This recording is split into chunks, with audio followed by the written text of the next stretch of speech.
Bismillahirrahmanirrahim. Nah, lalu pede lakukan. Pede karena kita itu dicipta oleh Allah sebagai makhluk terbaik, yang mulia. Ini ujung kepala sampai ujung kaki ini mulia semua nih. Terhormat kita itu. Makanya saking terhormatnya muncul hukum haram. Haram itu kan akarnya hurmah. Diselap dalam bahasa Indonesia hormat. Kenapa muncul haram? Supaya menjaga kehormatan kita. Karena kita dari lahir sampai berkehidupan, sampai pulang, oleh Allah itu spesial. Dibandingkan semua makhluk yang lain dimuliakan. Statusnya terhormat. Maka muncul ayat ke-6. Quran surah ke-17 ayat 70. Bani Adam lagi. Walaqad karramna bani Adam. Quran surah 17 ayat 70. Walaqad karramna bani Adam. Itu pakai lam dan qad tuh. Pakai taukid dan tahqiq. Ya. Ada ayatnya paling kanan di pertengahan di mushaf. Walaqad karramna bani Adam wa hamalnahum fil barri wal bahr wa razaqnahum minat tayyibati wa faddalnahum ala katsirin mimman khalaqna tafdila. Ada ayatnya enggak? Nah, itu. Jadi kita sejak dicipta itu sudah fisiknya sempurna dan sumpahnya dengan 3 risalah nabi yang viral di surat At-Tin surah 95, wat-tini waz zaitun, risalah Nabi Isa alaihissalam, wa turisi di Nabi Musa alaihissalam, wa hadzal baladil Nabi Muhammad sallallahu alaihi wasallam, laqad khalaqnal insana fi ahsani taqwim. Itu fisiknya. Fisiknya sempurna. Kesempurnaan di situ takwim itu maksudnya kesempurnaan fisik yang sesuai dengan maslahat hidup. Jadi ukurannya itu bukan cara pandang manusia, ukurannya ukuran Allah yang mencipta sesuai dengan maslahat hidupnya. Karena itu nggak boleh dirubah. Ya. Walaupun nanti secara tampilan fisik itu bisa beragam. Mata ada yang hitam, putih, ada yang hijau, ada yang kelihatan biru. Okay? Kulit beda-beda. Ada yang ya putih, ada yang sawo matang, ada yang matang banget, gitu kan? Ada yang hitam, ada yang ungu, ada. Jadi kalau Anda ke Sudan itu di salah satu distrik itu ada yang iklimnya itu begitu panas tuh cuacanya, panas banget. Ya, itu beda-beda panasnya kadarnya. Ada yang standarnya cuma ya 23, 25. Ya, di Afrika jangan semua dilihat hitam, banyak yang putih. Di Libya banyak yang putih, ganteng-ganteng. Ya, saya nggak sebut perempuan ya, laki-lakinya aja. Mesir juga kan Afrika, Afrika Utara. Gitu kan? Ya. Sebab perempuan tuh kasihan, dan kadang kasihan tuh maksudnya begini, ke kitanya bukan ke perempuannya. Bisa jadi kalau nggak bisa jaga hati, fitnahnya banyak. Ngelihat yang cantik bisa jadi salah, syahwat muncul. Lihat yang jelek, ngejek. Kan sama aja dosanya. Sama-sama dosa kan? Coba lihat.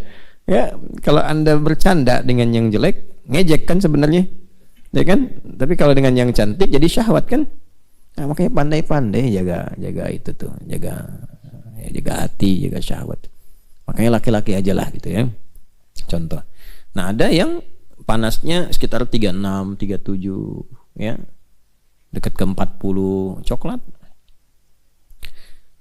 Ada yang memang standarnya itu 40 ke 45 hitam. Ada yang rata-rata 50, kadang-kadang ke 55.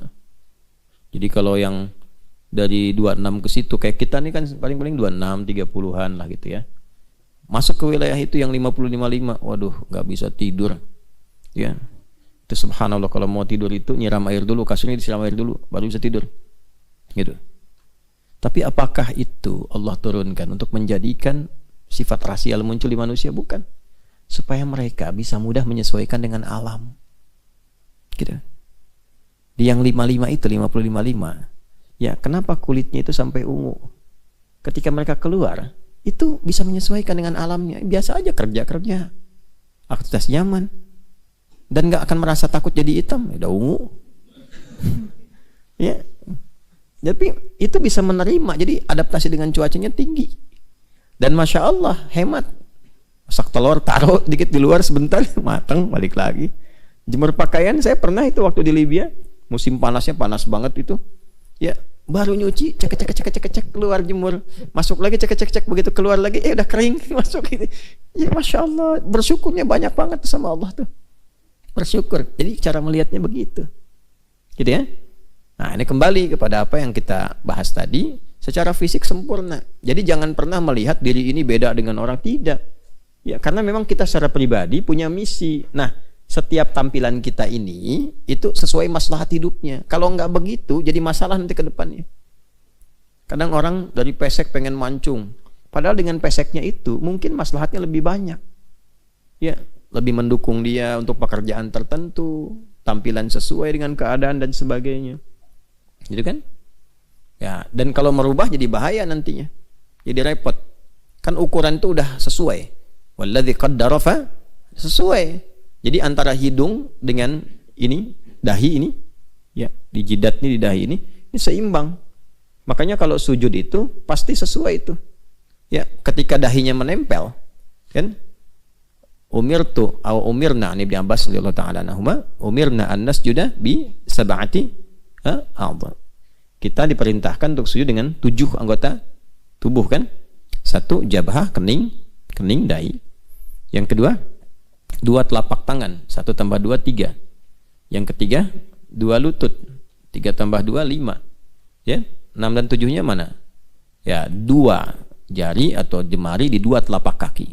Ya, 2 itu. Jadi 7. Nah, ukuran kesempurnaan bisa nyamannya, kening itu bisa lurus sampai ke belakang, kepala lurus, bagus gitu sujudnya. Nah, itu ada untuk menempelkan ini hidung, tapi isyaratnya itu hanya menunjuk ketika menyebutkan jabhah, ini menunjuk kepada hidung. Maksudnya apa? Ada keseimbangan antara kening dengan hidung. Kalau tempat sujudnya itu bagus, bersih seperti sekarang kita ini, maka hidung menempel itu akan lebih seimbang. Ya. Tapi kalau tempatnya misalnya ya diprediksi ada debu, walaupun bersih apa, tapi mungkin sensitif hidung apa, itu hidung bisa naik sedikit misalnya kan, tapi masih tetap seimbang bagus. Nah, kalau dirubah dari pesek jadi mancung, nggak akan seimbang. Begitu mau nempel pasti nyangkut dikit begitu. Ya kan? Ya. Makanya kalau antum namanya Picasso aja, nggak usah jadi Pinocchio. Jelas ya? Itu. Jadi nggak usah dimancung-mancungin, yang mancung nggak usah pesekin, sebab ketika dia pesek jadi begini ntar sujudnya. Yang mancung jadi begini. Ya, paham ya? Ya, sesuaikan aja apa adanya sesuai dengan fitrah yang Allah telah berikan. Karena setan diantara godaannya begitu, provokasi tuh, model berkembang bro, ini bro tuh masuk. Oh, nggak bagus kalau nggak dirubah dulu aja dikit tuh kan. Ya minimal tampilin dulu. Mula-mula tuh cuma nempel-nempel, besok-besok diganti. Sampai ganti ya gender sampai ganti gender, sampai ke kelamin. Itu ada ayatnya di Quran An-Nisa tuh ya, di ayat 118-119 itu kan, la'anahullah itu kan. Kemudian apa, la'anahullah, terus ala la'attakhidanna min ibadika nasiban mafruḍa, teruskan wala udillan lahum wala umanniyan lahum, terus wala amurannahum fala yubattikunna adhanal an'am, teruskan wala amurannahum wala fala yughayyirunna khalqallah. Tuh, itu harus kenal. Makanya kenal setan, mesti kenal. Kalau nggak kenal, nggak tahu was-was setan apa bukan. Gitu. Wala udillannahum, aku akan sesatkan, banyak dibikin tersesat. Wala umanniyannahum, aku kasih angan-angan, banyak menghayal. Ini waktu ngaji juga mungkin berhayal. Yayalin tuh. Tuh, tempat-tempat setan tuh yang kotor-kotor, toilet. Makanya toilet itu puncak khayalan. Jangan lama-lama kalau masuk toilet. Kok belum keluar? Sebentar, inspirasi lagi datang. Inspirasi, imajinasi, inspirasi apa pun nggak ada tuh. Jangan lama-lama toilet, cepat keluar. Udah pasti tuh. Udah pasti, kalau nggak percaya silahkan. Begitu masuk toilet, pub misalnya kan, buang air besar atau apa, itu otomatis tuh setannya masuk, goda. Jelas ya? Nah, kemudian yang selanjutnya apa? Ya, yang selanjutnya itu akan didorong juga untuk dekat dengan hewan, tapi hewan-hewan itu nanti ya mungkin ada yang diberi tampilan aneh-aneh, ada yang dirubah, ada yang dilukai, ada yang macam-macam. Ujung-ujungnya merubah diri. Ya, merubah tampilan diri. Tampilan diri itu bukan pada yang dibenarkan, tapi pada yang dilarang. Mulai nempel-nempel dulu, pakai tato misalnya kan. Ya, tato naga pengen kelihatan serem. Begitu tua jadi cacing. Kan keriput terus mengecil. Tuh kan, yang menutup tempat wudhu, macam-macam lah. Ya, habisin. Setelah itu robah-robah diri. Ya, ganti sampai kan terlihat sekarang fenomenanya kan. Laki-laki pengen jadi perempuan, perempuan pengen jadi laki-laki, robah ini itu dari merubah suara. Kena razia malam-malam. Anda siapa? Nia, Pak. Yang benar siapa? Nia. Nama lengkap Kurniadi. Oh kan, yang macam-macam. Ya, nggak usah aneh-aneh lah. Ya, baik. Nah, jadi yang kita ingin kembalikan, walaqad karramna bani Adam. Karena fisiknya sudah bagus, maka dimuliakan oleh Allah. Fungsinya jangan salah. Ini mata udah paling bagus. Karena bagus, fungsinya harus mulia. Jangan memandang yang jelek. Karena akan jatuh kehormatan. Ya, nggak percaya apa? Orang-orang yang suka melihat gambar-gambar yang nggak bagus, kehormatannya jatuh. Coba kalau ketahuan dipublish, itu tuh suka ngelihat gambar-gambar pornografi itu, jatuh kan kehormatannya. Kan? Makanya mata pakai untuk memandang yang benar. Lagi-lagi nyambung ke Bani Adam pertama, pakai iman kalau mau benar. Turunlah surah Cahaya, surah ke-24 ayat 30 sampai 31 untuk perempuannya. Qul lil mu'minin, iman dulu, yaghuddu min absarihim. Kapan ghadul basar itu? Ketika yang dipandang enggak bagus. Palingkan. Maka orang beriman memandang yang baik saja. Ini lisan, lisan ini mulia. Kan tadi ayatnya walaqad karramna bani Adam gitu. Udah pakai Bani Adam. Kami mulia kan cucu Adam itu. Karena mulia, lisannya istimewa, sempurna. Kesempurnaan itu jangan sampai dikotori, jangan diturunkan martabatnya. Maka berkatalah yang baik-baik. Man kana yu'minu billahi wal yawmil akhir falyakul khaira aw liyasmut. Makanya dilarang mencela. Haram hukumnya bikin hoax, gibah, haram. Haram itu dari kata hurmah. Ketika seseorang bikin hoax, itu sedang merendahkan kehormatan. Ketika mencaci, turun kehormatannya. Ada ustadz nih, bagus lagi ngajar, tiba-tiba mencaci maki orang. Mencaci maki orang, caci maki ustadz lain. Pasti di antara sekian jamaah itu akan ada yang gak sepakat. Turun kehormatannya. Apalagi direkam terus viral, kan?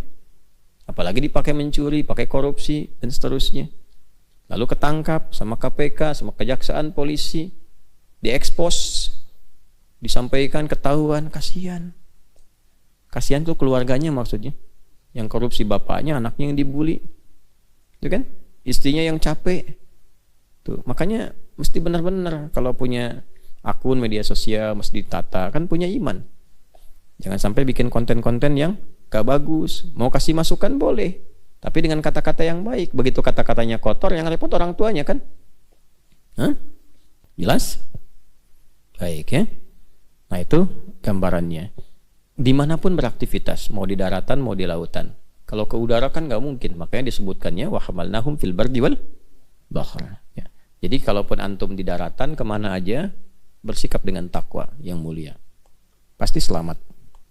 Kalaupun ke lautan, ya, aktivitas di kapal laut, berenang macam-macam dan seterusnya, cari ikan, ya, menyelam dan bersikap dengan baik, termasuk juga pada alamnya. Pada alamnya, naik gunung bersikap baik, jangan jumawa masuk gunung. Sombong tersesat nanti.